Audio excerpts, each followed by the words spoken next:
పూర్తి వివరాలకు చదవండి రేపటి అక్షర శిల్పం దినపత్రికలో.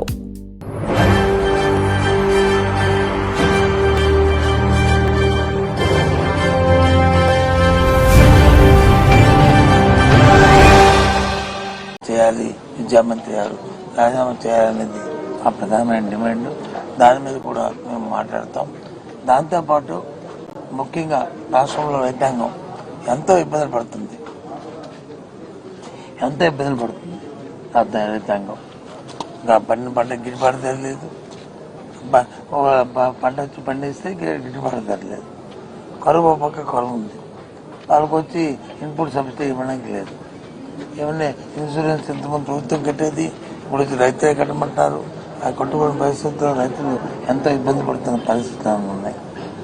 పంట తెలుసు మనకి, మరి నీరు లేదు, వర్షపాతం తక్కువగా ఉంటున్న నేపథ్యంలో మనం ముందుగా అనౌన్స్ చేయకంట రైతు వచ్చి వాళ్ళు పెట్టుబడి పెట్టిన తర్వాత ఇప్పుడు మేము వచ్చి సడన్గా మేము నీరు ఇవ్వలేము, అది దాన్ని బట్టి మేము చూసుకోండి అంటే రైతు ఏమైపోతాడు.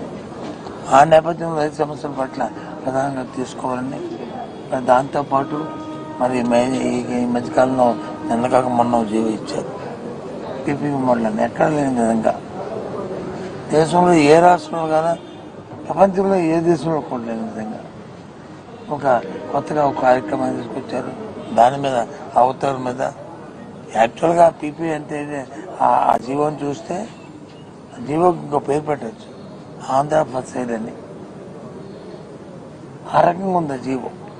దాని మీద అది జగన్మోహన్ రెడ్డి గారు మిమ్మల్ని చర్చించడం జరిగింది. వీటిని ఇంకా కాకుండా ఇంకా బోల్డైన సమస్యలు, ప్రజా సమస్యలు ఉన్నాయి. మరి ఉద్యోగస్తులుగా ఐఆర్ ప్రకటించలేదు. దాంతోపాటు ఆడికి బదులు పిఆర్సీ లేదు. మరి ఉద్యోగ సంఘాలను వచ్చి రిక్వెస్ట్ చేస్తున్నాయి. దాని మీద మాట్లాడి దాని మీద కూడా మాట్లాడడం జరుగుతుంది. ముఖ్యంగా ఇవన్నీ కాకుండా బలహీన వర్గాలకు సంబంధించిన లీడర్స్ ఎవరైతున్నారు వాళ్ళందరి మీద కూడా అక్రమ కేసులు పెట్టి మరి వాళ్ళని బాధించి వాళ్ళు లొంగ తీసుకోవాలని చూస్తున్నాం. ఈ ప్రభుత్వం చాలా దుర్మార్గమైన చర్యది. వీటన్నిటి మీద కూడా రేపు మరి కౌన్సిల్లో మాట్లాడాలని నిర్ణయం చేసుకున్నాం. దాని మీదే ఇవాళ విషయాలన్నీ కూడా మీకు చెప్తాను. కీలకంగా 30 అంశాలు ఎజెండాలు పెట్టారు అసెంబ్లీ కానీ శాసనం కానీ. అభివృద్ధి మీద పెట్టారు తప్ప మీరు చెప్పిన అంశాలు ఏమి కూడా అందులో అయినట్లేదు. వాళ్ళు ఏ అంశం పెట్టినా అభివృద్ధి అంటే ఎక్కడ ఉంది? రాష్ట్రంలో అభివృద్ధి అప్పులు ఆంధ్రప్రదేశ్ అవుతుంది తప్ప అభివృద్ధి ఆంధ్రప్రదేశ్ అక్కడ ఏ రంగంలోనూ అభివృద్ధి ఉంచబడింది అని చెప్తాం. భారతదేశం తాలూకా చిత్రపటంలో పలానా రంగంలో ఈ ఆంధ్ర రాష్ట్రం వచ్చి 1, 2, 3 స్థానాలు ఉంది చెప్పాలండి. ఇంతకుముందు ఎలా ఉండేది, ఇవాళ ఎలా ఉంది? వాటి మీద కూడా మాట్లాడతాం. ఎక్కడ రాష్ట్రంలో అభివృద్ధి అనేది ఎక్కడ కనబడలేదు. అభివృద్ధి ఎవరు కనిపిస్తుందంటే చంద్రబాబు నాయుడు గారు, వాళ్ళ కుటుంబ సభ్యులు, వాళ్ళ పార్టీ నాయకులకి వాళ్ళ అభివృద్ధి కనిపిస్తుంది, వ్యక్తిగతమైన అభివృద్ధి తప్ప రాష్ట్ర అభివృద్ధి ఎక్కడ కనిపిస్తుంది.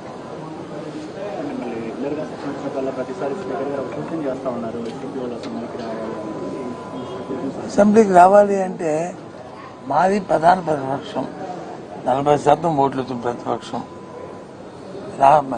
అసెంబ్లీలో ఉన్నది 2 పక్షాలు, ఒకటి పాలకపక్షం, 2 ప్రతిపక్షం. 3వ పార్టీ లేదు. ఆటోమేటిక్గా ఆ స్టేటస్ ఇవ్వాలి ప్రతిపక్ష హోదా. ఎందుకు ఇవ్వట్లేదు? ఎక్కడుంది చెప్పనండి. అందుకే మేము చెప్తాను.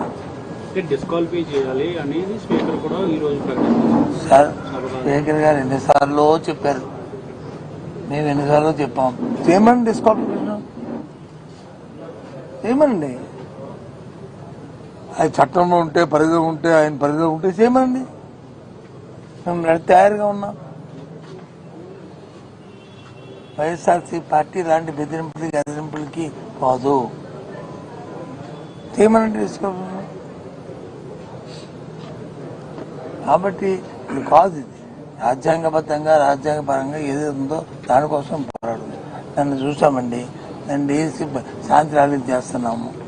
ఎందుకంటే పోలీసులతో అంతమంది ఎన్ని కేసులు పెట్టారండి? దేనికోసం మేము చట్టాన్ని చేతి తీసుకున్నామా, లేదా ఎక్కడైనా వైలెన్స్ చేసామా చెప్పండి. కాబట్టి స్పీకర్ గారు చెప్తారు, ఆయన చెప్పడం కంటే ఆ లీడర్తో మాట్లాడుకుని ఆ కార్యక్రమం చేయమండి. ఫేక్ పోలీసులా? ఫేక్ పోలీసులు పెట్టారని హోంమంత్రి అనితే చెప్తున్నారు. ఫేక్ పోలీసులా? పోలీసులు ఉంటారండి. ఫేక్ పోలీసు నకిలీ పోలీసు. మీరు వాళ్ళు నకిలీ పోలీసు మీరు ప్రభుత్వం ఏం చేస్తారు? నాకు అర్థం అవ్వలేదు. నకిలీ పోలీసు అంటే డ్రెస్ నుంచి అమ్మే మీరే డ్రెస్ ఇచ్చి హంగామా చేయించారు. పోవాలండి. ఇది పరాకాష్ట.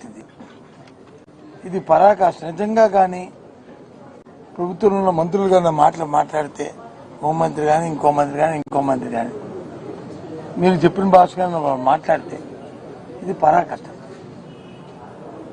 గవర్నమెంట్ చేతులు ముందు కూర్చుందా నవ్విపోతారు. అంటే పోలీసులు కూడా మేము ఫేక్ పోలీసులతో ఇప్పుడు ప్రభుత్వం నడిపిస్తుంది అన్నమాట, నడుస్తుంది. ఏం చంద్రబాబు నాయుడు గారు, ఇదే మీ ప్రభుత్వం? ఫేక్ పోలీసులతో మీరు నడిపిస్తున్నారా ఈ ప్రభుత్వాన్ని? ఏంటిది? ఎక్కడే భాషలే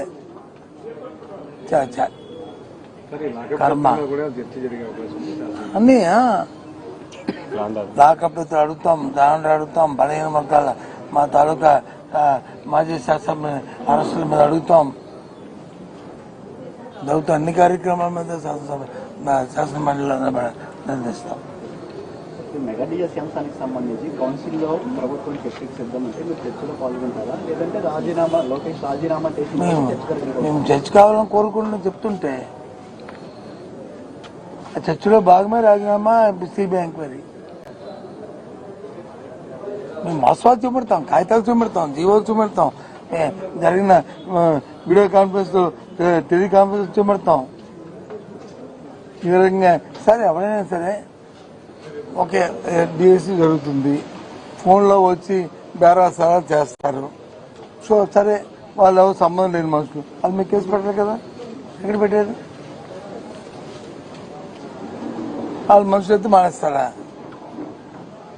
అందరూ వాళ్ళ మనుషులే కదా. చిన్న నాటికే ఊరికే పెట్టి సోషల్ మీడియా కేసుని పెడుతున్న వాళ్ళు మెగా డిఎస్సీలో వచ్చి అవతల జరిగి ఈ పోస్ట్ 14 లక్షలు, ఈ పోస్ట్ 50 లక్షలు, ఈ పోస్ట్ 20 లక్షలు అని ఫోన్లో మాట్లాడుతుంటే ఆ మాట్లాడిన ఇద్దరు వ్యక్తులు తీసుకొచ్చి కేసు పెట్టడం అవసరం లేదండి, పేరుతో పెట్టడం అవసరం లేదండి, వాళ్ళు తీసుకొచ్చి ఇంటర్వ్యూ ఇచ్చే అవసరం లేదండి. దగ్గర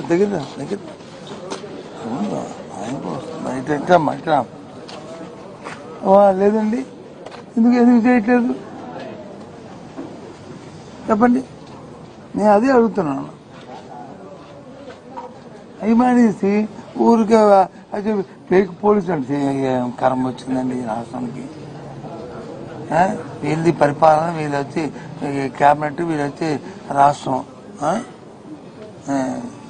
మీరు చేస్తున్న డిఎస్సీ ర్యాలీలో లేడీ బ్యాచ్, గంజాయి బ్యాచ్ ఉన్నారు తప్ప డిఎస్సీ అభ్యర్థులు ఎవరు లేని సీఎం చంద్రబాబు కూడా పదే సరేలేండి, చంద్రబాబు నాయుడు అన్ని చెప్తుంటాడు. ఇగో ఈ ఫేక్ పోలీసులే చంద్రబాబు చెప్తుంది. చంద్రబాబు నాయుడుకి ఎప్పుడు చంద్రబాబు నాయుడు వాస్తవం మాట్లాడాడని? చంద్రబాబు ఎప్పుడు వాస్తవం మాట్లాడాడు చెప్పండి? ఇప్పుడు చంద్రబాబు నాయుడు అనేవాడు మా కర్మ ఈ రాష్ట్రానికి. అతను ఎప్పుడు ఎన్నికల్లో అయినా సరే మాయ మాట చెప్పి, మోసం మాట చెప్పి, దగా చేసి వెన్నుపోవడం అనేది ఆ పార్టీకి అది విద్య, వెనతో పెట్టిన విద్య. అందులో భాగంగా చంద్రబాబు నాయుడు అన్న మీటింగ్ పెట్టాడు. మీటింగ్లో ఉన్న ప్రజా సమస్యలు కానీ లేకపోతే ఎందుకు పెట్టామో దాని మీద సమస్య కానీ మాట్లాడండి. ఎంతసేపు మా పార్టీ మీద, మా నాయకుడి మీద, మా మీద ఆడిపోసుకోవడం అంటే ఇదేనా?